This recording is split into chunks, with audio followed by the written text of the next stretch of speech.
नमस्कार बंधुरा आमी विश्वजित। तो बंधुरा चले एसेছি আজকে রোজকার মতো আরেকটা নতুন ভিডিও নিয়ে। তো বন্ধুরা যে দেখতে পাচ্ছেন আমরা আজকে এসেছি রুইয়ের পোনা কিনতে। মোটামুটি রুইয়ের সাইজ ওই 90টা 100টায় কেজি লাইনের ওরকমই হবে। 100টা গোরান, তার সঙ্গে কাতল আছে মিক্সচার। তো কাতলের সাইজ মোটামুটি 25টা 30টায় কেজি।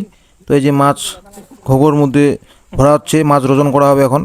তো বন্ধুরা দেখতে পাচ্ছেন খুব সুন্দর কোয়ালিটির মাছ, একদম ফ্রেশ রুই, শুধু রুই আর কাতল আছে। হালকা হালকা বলতে মোটামুটি 50 কেজির মতো কাতল হবে। মোটামুটি 3 কুইন্টাল মতো পোনা নেব গাড়িতে লোড, তার মধ্যে 50 কেজি কাতলই হবে, 2.5 কুইন্টাল রুইয়ের পোনা। তো আমাদের আরও লাগবে কুইন্টাল খানিকের মতো রুইয়ের পোনা একটু শর্ট হয়ে গেল, কারণ পার্টি বলছে যে এরপরের দিন দিয়ে দিবে 1 কুইন্টাল এই পুকুর থেকেই। এই যে দেখতে পাচ্ছেন রুইয়ের সাইজ মোটামুটি 100টার মতো হবে, আর কাতল হবে মোটামুটি 25টা 30টা কেজি। তো বন্ধু এই যে দেখতে পাচ্ছেন লোড চলছে আমাদের। এটা আমাদের চলে এসেছি ঢোলডাংরা, মানে আমাদের হাতিরুয়া থেকে মোটামুটি 3 কিলোমিটার ডিস্টেন্স, কাছাকাছি রাস্তা। আমাদের পিক আপের ভাড়া মোটামুটি ওরকমই না, এখান থেকে 700 টাকা। তো বন্ধুরা দেখতে পাচ্ছেন এই যে মাছ ঢালা হচ্ছে হাঁড়িতে, রুইয়ের পোনা। এর আগের দিন আমরা মিরিক ফেলেছি, আজকে রুই ফেলবো, মানে এটা অন্য পুকুরে ফেলা হবে। ওই পুকুরে এর আগে মিরিকের পোনা দিয়েছি আমরা, রুইয়ের পোনাটা দেওয়া হয়নি। মোটামুটি 15-16 দিন হয়ে গেল মিরিকের পোনাটা দেওয়া। তার মধ্যে ব্যস্ত ছিলাম পুকুরে কাজ নিয়ে। আর রুইয়ের পোনাটা অনেক দিন আগেই বুকিং করে রেখেছিলাম। তো পার্টি ব্যস্ত ছিল, পুকুর পার্টি বলছে যে কয়েকদিন দাঁড়াও, তারপরে মাছটা দেওয়া হবে। তো 3 দিন আগে লিটিং করেছিল, লিটিং করার পর আজকে মাছটা দিচ্ছে। তো খুব সুন্দর মাছ। এই দেখতে পাচ্ছেন মাছের কোয়ালিটি একদম রুই, একটাও মিরিক নেই, রুই আর কাতল। তো কাতল মাছ আমাদেরকে বলেছিল যে 50 কেজির মতো হবে আফায়। তো এখন লোড করার সময় দেখছি যে মোটামুটি কাতল মাছ 70 থেকে 80 কেজির মতো কাতলই হবে শুধু। তো আমাদের কাতল মাছেরও দরকার ছিল, আমরা ভেবেছিলাম যে এক্সট্রা করে কাতল কিনবো, কিন্তু এই রুইয়ের সাথে যেই হারে কাতল যাচ্ছে তো আর এক্সট্রা কাতল কেনার দরকার নেই। মানে জলের দামে ফলের রস পেয়ে গেলাম, মানে মাছটা আমাদের যে দামে কিনেছি, তো কাতলটা আমাদের ফায়দা হয়ে গেল কাতলটা দেওয়াতে। তো এই যে মাছটা আগে ভাগে বুকিং করে রেখেছিলাম, এটা একটা ফায়দা।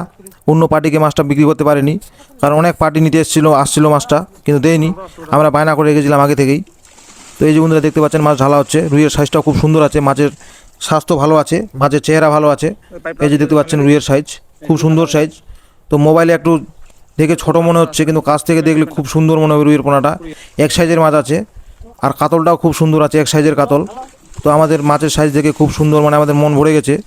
তো আমরা যেভাবে মাছ চেয়েছিলাম, মানে ওইভাবে মাছ হয়ে গেছে। এই মাছটা আমাদের সামনে বছরের জন্য স্টক করা হচ্ছে, কারণ এই মাছটা আমরা ফেলবো। এটা আমাদের মোটামুটি জ্যৈষ্ঠী আষাঢ় মাসের দিকে এই মাছটা আমরা পুকুরে আমাদের মোটামুটি চলে আসবে 3টা 4টা ভাঙা। আষাঢ় মাসে গতবারে জ্যৈষ্ঠ মাসের দিকে, বৈশাখ জ্যৈষ্ঠ মাসের দিকে, আষাঢ় মাসটা একটু বেশি বলে ফেললাম। মোটামুটি বৈশাখ থেকে জ্যৈষ্ঠ মাসের মধ্যে চলে আসবে এগুলা 3টা 4টা ভাঙা। তো তার জন্য আমরা স্টক করছি এই মাছ।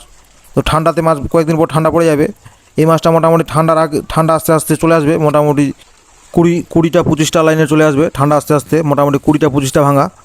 তারপরে ঠান্ডার পরে 2 মাসের মধ্যে চলে আসবে আমাদের, 2-2.5 মাসের মধ্যে, মোটামুটি জ্যৈষ্ঠ মাসের দিকে চলে আসবে। ফাল্গুন চৈত্র বৈশাখ জ্যৈষ্ঠ, এই মোটামুটি 3 মাস 3.5 মাসের মধ্যে চলে আসবে এটা 4টা ভাঙা, 4টা 3.5টা 4টা। তো বন্ধুরা দেখতে পাচ্ছেন এই যে মাছ আবার নিয়ে এসেছি, মাছ ঢালা হচ্ছে গাড়িতে। তার জন্য এই মাছটা আমরা স্টক করছি সামনে বছরের জন্য, কারণ এখন থেকে মাছ স্টক না করলে পরে মাছ পাওয়া যাবে না। আর এমনি পোনার ক্রাইসিস, এবার পোনার দামও প্রচুর দাম। রুই মিরিকা মিক্সচার, মানে খুব দাম পোনার এবার।